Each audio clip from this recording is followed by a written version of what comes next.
spoštovani gospodje, cenjeni gostje, prisrčno pozdravljeni na posvetu o medgeneracijskem sodelovanju in solidarnosti. Prav gotovo ni nobenega v tej dvorani, ki za pojem medgeneracijsko sodelovanje in solidarnost ne bi že slišal. Pripričana sem tudi, da vsak izmed vas ima svojo predstavo o tem, kaj medgeneracijsko sodelovanje in solidarnost v družbi pomeni. Toda, ali resnično poznamo vse razsežnosti medgeneracijskega sodelovanja in solidarnosti? In še pomembnejše vprašanje, ali se resnično zavedamo potenciala, ki ga medgeneracijsko sodelovanje in solidarnost pomeni za razvoj družbe in blaginje nasploh. O tem, zakaj je pomembno, da prepogosto družbeno frazo medgeneracijski spor zamenja besedna zveza medgeneracijsko partnerstvo, ter o tem, zakaj smo se na Mladinskem svetu Slovenije v skupaj sodelovanju Zvezo društev upokojencev Slovenije odločili, da skupnimi močmi danes in v prihajajočih aktivnostih še posebej naslovimo temo medgeneracijskega sodelovanja in solidarnosti, pa nam bo v uvodu pojasnil podpredsednik Mladinskega sveta Slovenije, gospod Igor Varoš.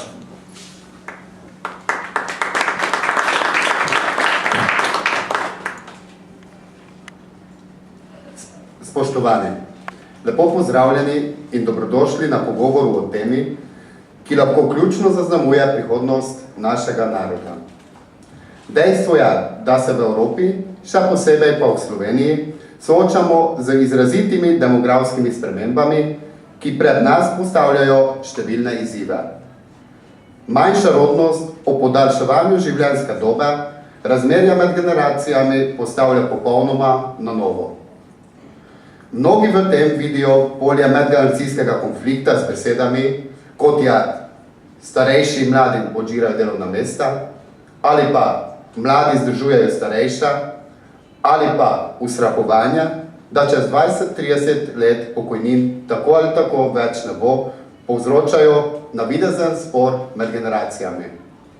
Res je, da so pred nas postavljeni številni izzivi, a nikakor jih ne bomo uspešno prestali, če bomo pesimistično gledali na njih.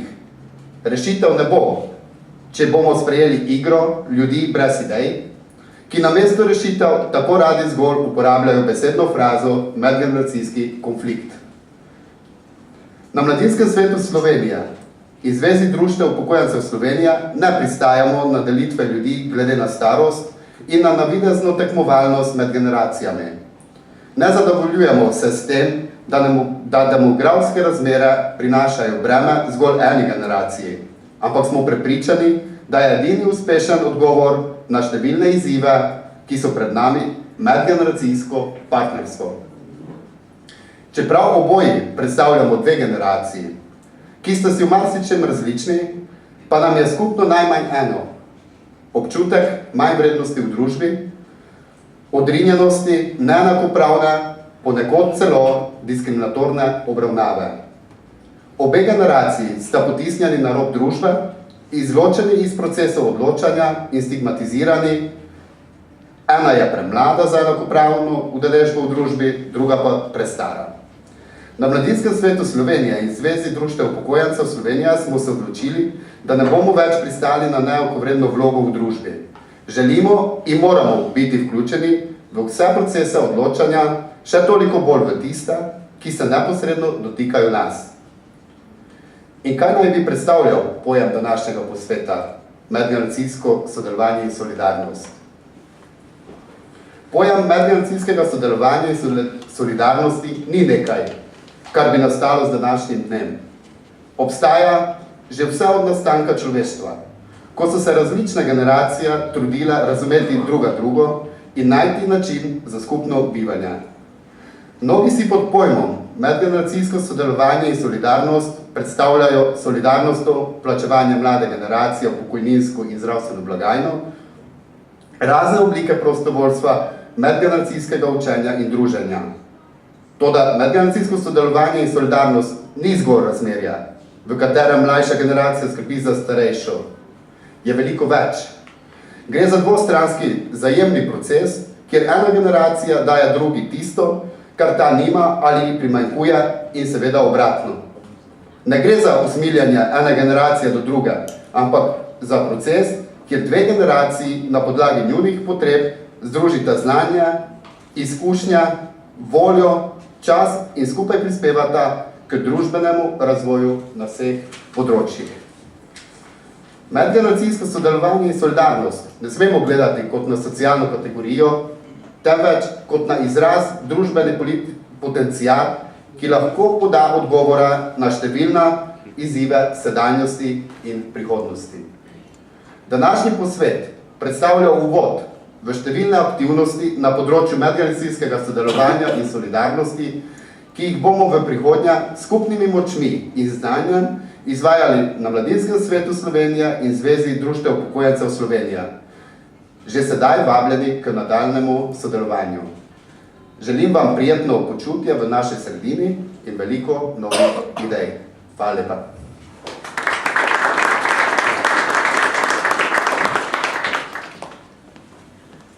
V našo sredino smo povabili 4 goste, ki bodo vsak iz svojega področja osvetlili našo današnjo temo.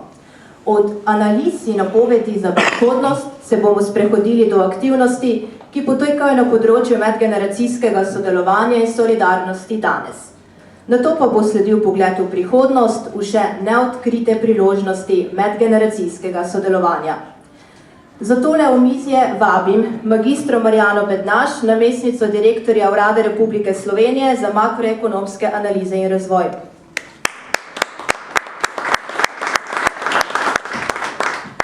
Gospoda Petra Pogačarja, državnega sekretarja na Ministrstvu za delo, družino, socialne zadeve in enake možnosti. Gospoda Janeza Sušnika, predsednika Zveze društev upokojencev Slovenije. In gospoda Tina Kampla, predsednika Mladinskega sveta Slovenije. Po uvodnih predstavitvah naših gostov bomo nadaljevali s pogovorom o možnostih, priložnostih medgeneracijskega sodelovanja in solidarnosti. Zato vas sedaj vabim, da si pripravite predloge, mnenja, stališča, ki bi jih glede naše današnje teme radi delili z nami.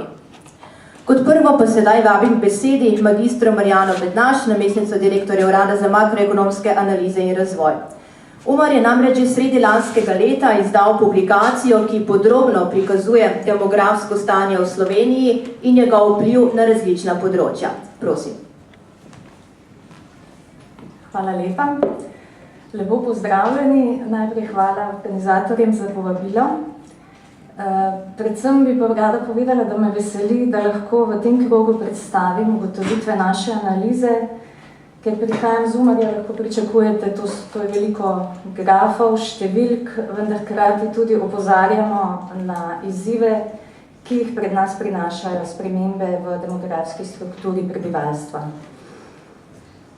Našo analizo, kot rečeno, pripravili smo jo v lanskem letu in bo aktualna še kar lep čas. Boste vi premikali prav? Čakaj naprej. Če začnemo s to osnovno predstavitvijo demografskih sprememb, to so aktualne demografske projekcije, narejene pred nekaj leti v sodelovanju z Eurostatom, ki je tudi objavil te projekcije, kažejo, da se bo delež starejši kot 65 let že v naslednjih letih, predvsem pa do leta 2060, močno povečal in delež delovno sposobnih, kot so sedaj opredeljeni v starosti od 20 do 64 let, se bo zmanjšal. Tu smo prikazali še scenarij brez neto priselitvenih tokov.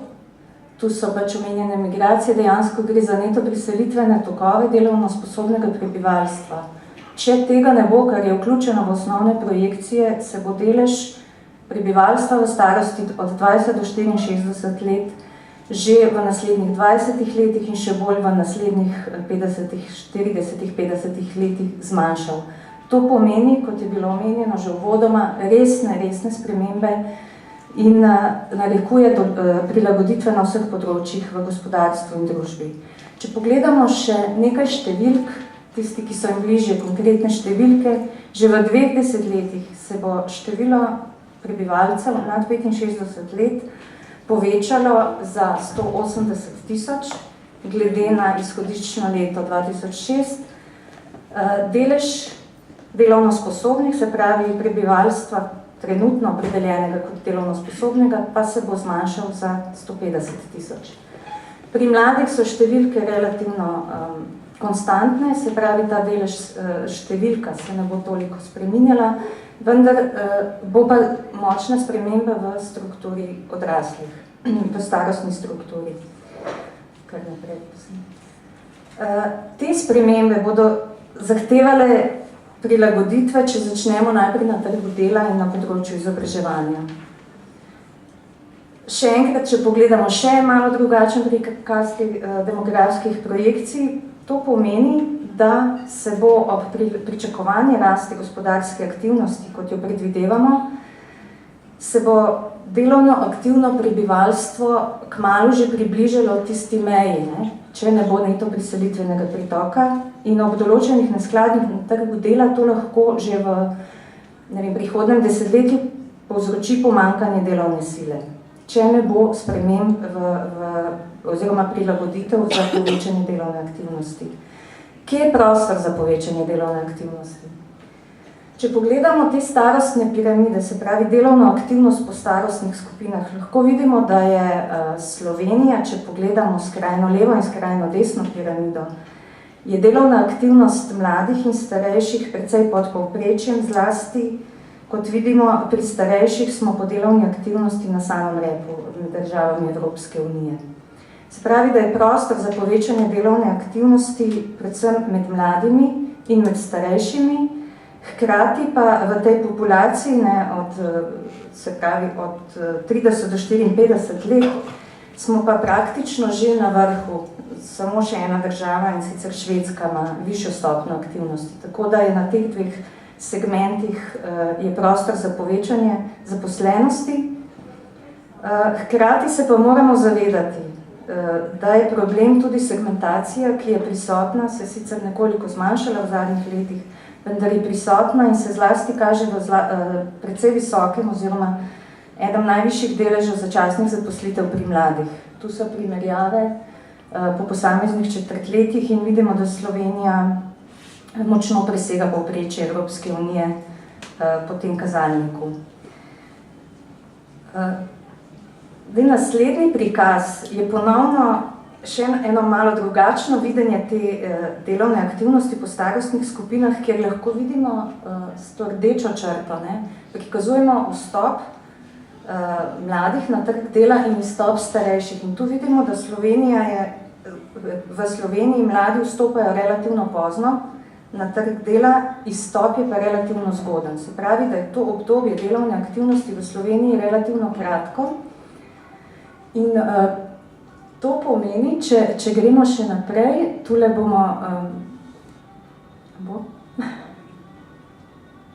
Hvala.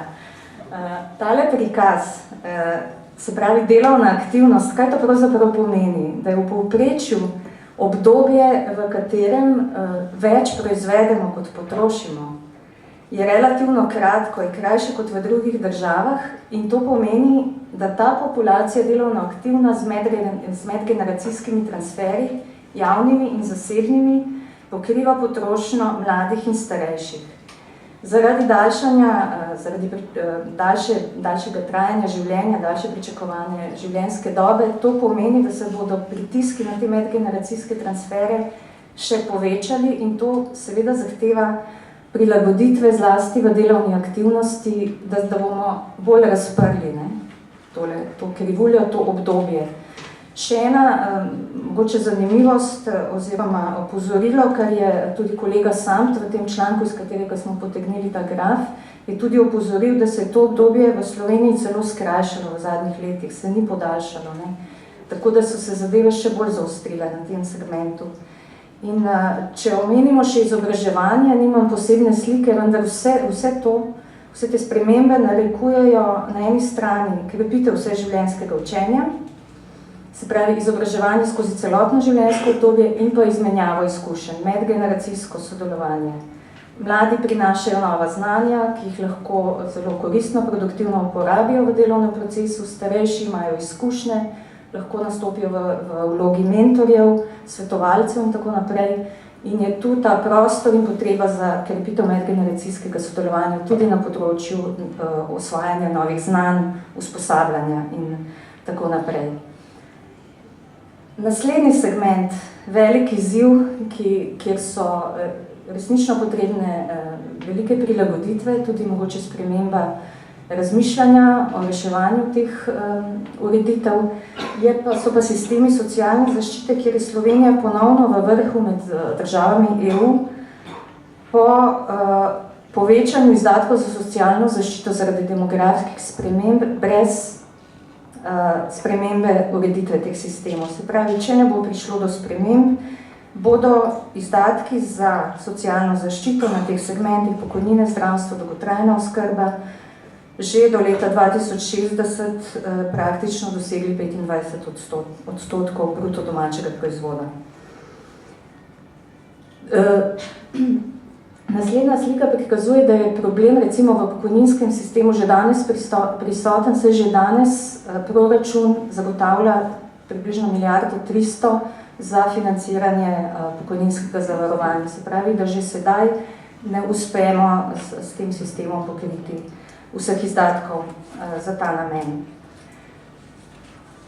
Demografske spremembe pa ne, če se premaknemo še naprej, demografske spremembe pa ne zahtevajo prilagoditev samo na teh dveh segmentih, ampak precej širše. Vsi se zavedamo, da to pravzaprav pomeni določeno spremembo v vsakdanjem življenju, v bivalnem okolju, v medsebojnih odnosih. In poleg teh dveh segmentov, ki vključujejo zaposlenost, aktivnost in pa neodvisno samostojno življenje, kar bodo omogočili tudi sistemi socialne zaščite, je pomembna vključenost v družbo, kar pomeni participacijo v političnem, družbenem življenju, medgeneracijsko sodelovanje, tudi prostovoljstvo, pomoč starejšim pri uporabi novih komunikacijskih orodij, zelo uspešen je projekt Simbioza recimo na tem področju. In pa kot zadnji segment, kjer vidimo potrebo po prilagoditvah, je oblikovanje okolja. Prilagoditve v prometu, v infrastrukturi, seveda spet s podporo digitalnih komunikacijskih tehnologij, tehnoloških rešitev. Kar je, če gremo še na naslednjo sliko, naslednji prikaz, je to okolje, ki ga moramo nujno upoštevati pri snovanju teh prilagoditev. Se pravi, tehnološki razvoj je zelo hiter, prinaša številne nove rešitve, ki vplivajo praktično na vse segmente v družbi, na gospodarstvo, na urejanje sistemov socialne zaščite, recimo na področju dolgotrajne oskrbe so te tehnološke rešitve izjemnega pomena. Pri komunikaciji, o tem verjetno ne gre izgubljati besed, vsi smo pričani temu razvoju novih komunikacij, novih kanalov komunikacije in spremembam, ki brez medgeneracijskega sodelovanja lahko vodijo v tako imenovani digitalni prepad. In če še zaključim z eno sintezo, kako se spreminja naše pojmovanje tudi življenjskega cikla. Če smo včasih pojmovali življenjski cikl kot najprej šolanje, potem je bila služba in na koncu upokojitev, se sedaj ta koncept pojmovanja spreminja v mogoče več karier v vseh, se pravi v življenjskem obdobju, več karier v različnih življenjskih obdobjih, vse življenjsko izobraževanje zaradi vseh teh novih izzivov in bolj fluidno, večje kombiniranje teh prostočasnih aktivnosti, delovnih aktivnosti, tudi prostovoljstva, neformalnih oblik dela, se pravi, gre za spremembo koncepta, ki se že dogaja in ki se bo v prihodnosti po našem mnenju še z večjo intenzivnostjo odvijal. Tako da jaz bi s to sliko zaključila, se vam zahvaljujem za pozornost.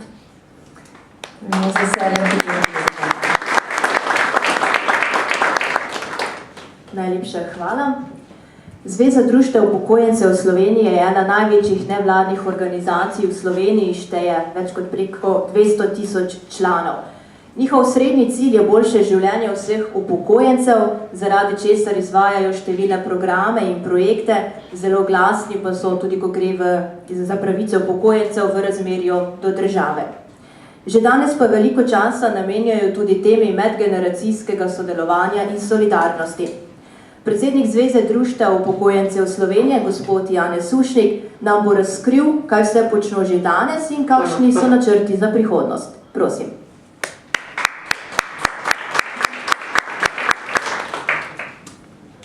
Hvala lepa. Torej,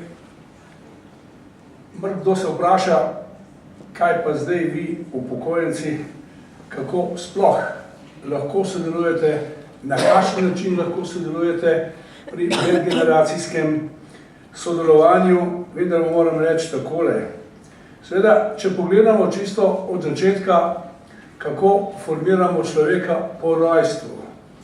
Vsi smo nekako zadolženi, ta prvo starši, potem so to vrtci, osnovne šole, pedagogi, cerkev, športni pedagogi. Skratka, veliko stvari je, dokler časa ne pride do tega, da se človek odloča o poklicu, takrat rabi veliko strokovne podpore in tudi izkušnje starejših, kako do poklica prideti in seveda tudi poklic obvladovati in seveda po poklicu se začne pa pravo življenje. In človek rabi nasvete vedno in povsod. In zato smo se v društvu upokojencev tudi dogovorili, se dogovarjamo, ker imamo res razvejeno organiziranost v 508 društvih po celi Sloveniji, da že tam nastajajo povezave z osnovnimi šolami, srednjimi šolami, pa tudi, če morda samo s folklorom, pa petjem in tako naprej, samo se vzpostavljajo neke povezave in tudi na različnih področjih tudi kakšna predavanja. Poglejte, mi smo danes predvsem zadolženi pri vzgoji otrok, da je to mehka varianta, spoštovanje ljudi med seboj. Danes smo opustili pozdravljanje na cesti. Nekoč, ko smo mi gor rasli, je bilo povsod povedano, ko srečaš starejšega, dober dan, dobro jutro, danes nič več. Zadnjič sem bil na tem kulturnem prazniku v Cankarjevem domu, tudi starejši, ko pride za tebe sedeti, sploh ne pozdravijo. Pa na kulturnem prazniku. To se pravi, da nam je zavest na področju kulture tudi šla iz koloseka ven. Se pravi, da imamo mi starejši še veliko za povedati, veliko za sodelovati, kako formirate ljudi, kako jim tudi dati mehke variante, prijaznosti, spoštovanja, se danes tudi v šoli učiteljev ne spoštujejo več. Se hodijo starši z advokati v šolo in tako naprej. Skratka, prišli smo v neko področje, ki je zelo drsi, je huda poledica. Jaz bom tako povedal, da med nami so danes tudi tam v zadaj sedijo naši člani, ki so sodelovali pri projektu Mostovi. In boste potem lahko vprašali, ker so oni neposredno sodelovali, kako so v praksi doživljali to v tem delu Gornjega grada in te lepe doline tam, kako so se sestajali z gospodarstveniki, kako so se sestajali z šolniki, pa šolari in z ostalimi. In to je prispevek našega ZDUS-a, da sodelujemo tudi v tem mednarodnem programu, pa še pri nekaterih drugih, in tudi AHA in podobno. Glejte, in tak primer, ki je danes, ko smo prišli na okroglo mizo, da poskušamo s takimi sestanki obuditi in spodbuditi za medsebojno sodelovanje mladih in starejših, to je hvala vredno.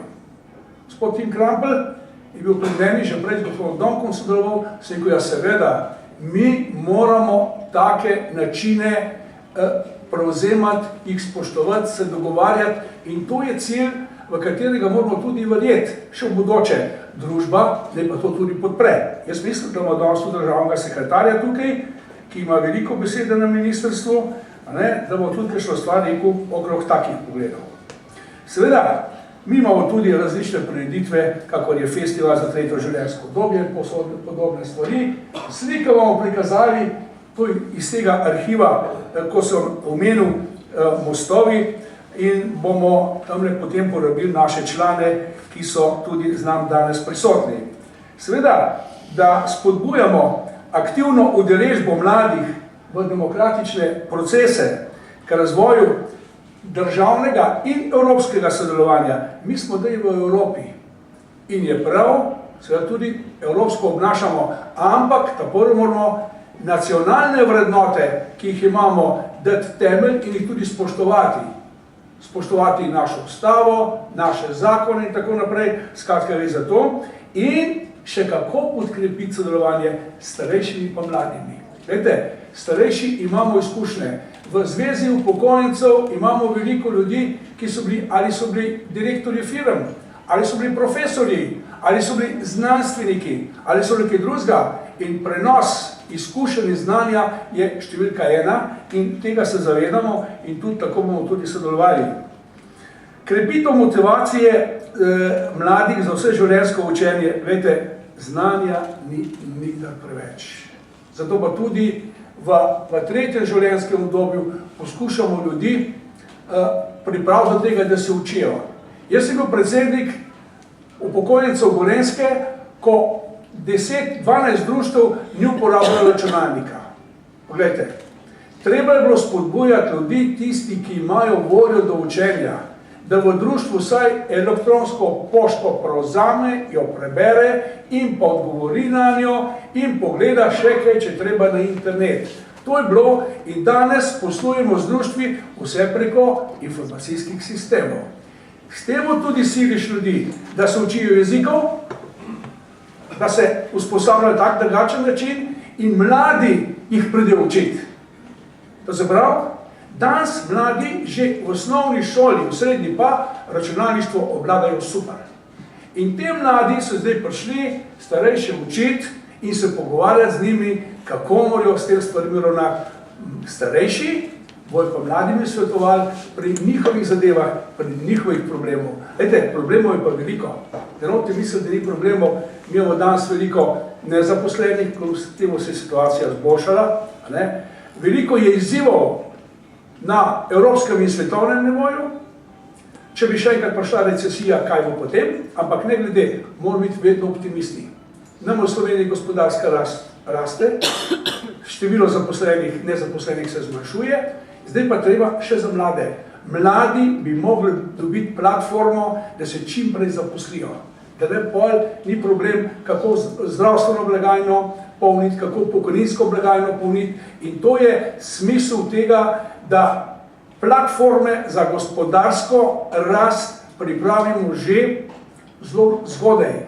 In mi imamo število zelo učenih in dobrih inštitucij. Glejte, inštitut Jožefa Štefana ima 850 znanstvenikov. Imamo čudovite univerze po Ljubljani. In če bi ves ta potencial usmerili v usmerjenost v gospodarstvo, da se platforme naredijo, zdaj je še nekaj. Mi smo se zdaj z drugim tirom matrali koliko časa, 20 let do tej zlaufov, pa to ni predmet današnje diskusije. Ampak treba je gospodarstvo oživiti, da bi delovna mesta, pa še to. Enostavnih poklicev danes ni več. Neki poklici so še, številni poklici včasih na vaseh. Poglejte, je bil čevlar, je bil krojač, je bil mizar, je bil kolar, kovač in še ne vem kaj vse. Danes je že pol odpade. Modernizacija, robotizacija bo terjala, da bo enostavna dela preko strojev šla čez leta. Tako je treba ljudi usmerjati čim bolj mlade v študij, v poklicno usmerjenost ali v srednjo usmerjenost, kakorkoli. Enostavnih del, veste, bo če dalje manj in če dalje bo slabše plačana. Tako da je prav, da smo učeča država, da mladi damo podporo, platformo, seveda, v zvezi s tem pa tudi pripraviti vse na to, da se gospodarstvo ukrepi, da se ukrepi zasebna obrt, da se ukrepijo male firme, da se ukrepi samozaposlovanje. Vse tisto, ki terja k tem, da bo naša družba enkrat zaživela tako, kot smo tudi rekli, da bo v Sloveniji blaginja Mi smo ob samosvajanju rekli, Slovenija bo druga Švica. Glejte, imamo še kar veliko za postoriti, da to bo, pa vem, da smo na nekem mestu, da bo lahko to tudi ratalo. No, nekatere stvari so še, jaz ne bom neposredno poslej šel, ker bom nekoliko na pamet govoril, ker mislim, da imamo tamle vzale naše strokovnjake, ki se bojo potem meni pridružili z vprašanji, jih boste lahko zasuli, tako da je ta, bi rekel, naš duh v ZDUS-u tak, da bomo še naprej sodelovali z Mladinskim svetom in tudi z drugimi inštitucijami, ki bojo spodbudali, kako in na kakšen način bi mlade spravili do tega, da se čim bolj učijo, da več sodelujemo, da mi tudi kakšno uro zapravimo z njimi, oni pa z nami in tako se bo razvilo prijateljstvo. Lejte, mi moramo gledati, da spoštujemo ljudi, da spodbujamo prijateljstvo, da spoštujemo druženje, ne pa da se močeči spravimo v avtobus, tam malo zadremljamo in potem nič od tega ni. Tako da bi, ker je čas omejen, bom vam povedal še to, da so naši člani ZDUS-a, tam ko zadaj sedijo, tudi izvedli kar nekaj delavnic v tem delu, bi rekel, Gornjega grada in teh osnovnih šol, da so zanimive ankete, imamo tudi rezultat teh delavnic, ki so jih izvedli, pa ankete, kako so mladi usmerjeni, kakšna zanimanja pravzaprav hočejo imeti in to so rezultati, s katerim se splača tudi nekoliko več časa vzeti in videti, kaj in kako bi se dalo še bolj pomagati. Če ne bomo gojili prostovoljstva. Prostovoljstvo je lahko zelo hitro v hudi krizi, ker smo preveč navezani na kapital. Kapital in denarne zadeve. Preveč imamo apetitov po dobrih zaslužkih, nekateri so na hitro, nekateri z raznimi drugimi zadevami. Jaz mislim, da bi prostovoljstvo moralo imeti vzgojo že pri mladih tudi, da je treba ljudem pomagati, ki so v stiski, priskočiti na pomoč, ne samo ob nesrečah, tudi sicer. To v ZDUS-u delamo, imamo 2 projekta starejši za starejše in mi bomo da tudi naredili projekt starejši za mlade, pa mladi za starejše. Ne vem, te stvari bi mogli na nek način, z Mladinskim svetom smo že parkrat bi skupaj, da je treba te sinergije zelo povezati. Zato se zelo veselim današnjega srečanja in tudi bodočih srečanj, da bi v družbi ustvarjen navidezni medgeneracijski konflikt preprečili. Mi moramo medgeneracijski konflikt, ki jaz ga ne vidim, nekateri ga pa vidijo, jaz ga ne vidim, in ga ne sme biti in zato bo ZDUS z mladinskimi organizacijami še kako se prizadeval k medgeneracijskem sodelovanju, k solidarnosti in medsebojni pomoči, saj menimo, da lahko s takimi združenimi močmi prispevamo za boljši jutrišnji dan. Bodimo prijazni en do drugega, ne pripomoremo, da je Slovenija, se veste kako razdeljena, nekako na 2 politična polja, ni dobro. Pogovarjati se moramo. V ZDUS-u imamo društvo, ki pašejo vsi. Ene ali druge vere, enega ali drugega političnega prepričanja, eni hodijo v cerkev, eni ne, vsi grejo skupaj, vsi pridejo na občine zbore, vsi se skupaj veselijo in to je cilj. Kako ljudi zainteresirati, prvič, da grejo sami v tako zadevo, drugič pa, da mlade vzamejo k sebi. Ali po obratni smeri. To je cilj. In če bomo tako delali, pa da bomo začeli nekatere bontonske zadeve upoštevati, pa nas je knjiga Bonton izpadla. Vete, včasih učitelj v šoli te dal kot in jaz nisem za to, da nas tepajo po rokah. Ampak, če kole se dal roke, je bilo še dober, če je rekel, koliko je kobarn, bili smo pa res poredni, to je pa fejs bolela, pa nič ni škodval. Moj oče je rekel, ko so že v srednjo šolo, ker je bilo takrat, če može kakšnega zasuka, danes ga ne smeš, prav, ker da je tega malo sam poglav ga ne. Veste, tako je bilo nekoč, danes so pa novi časi.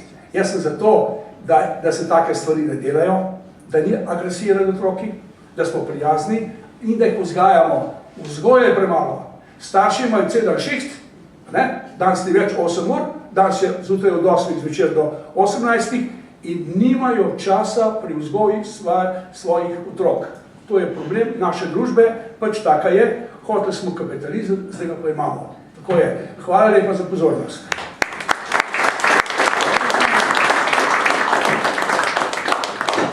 Hvala lepa, gospod Sušnik. Mladinski svet Slovenije je ključen predstavnik in zagovornik mladih v Sloveniji.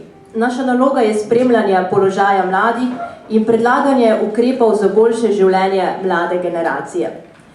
Pri iskanju inovativnih rešitev na današnje izzive pa velikokrat ugotavljamo, da lahko določeni problemi mlade generacije postanejo veliko manjši, zgolj s tem, da vzpostavimo sodelovanje z starejšo generacijo. Nekatere od teh predlogov medgeneracijskega sodelovanja bo danes predstavil predsednik Mladinskega sveta Slovenije, gospod Tin Kampl.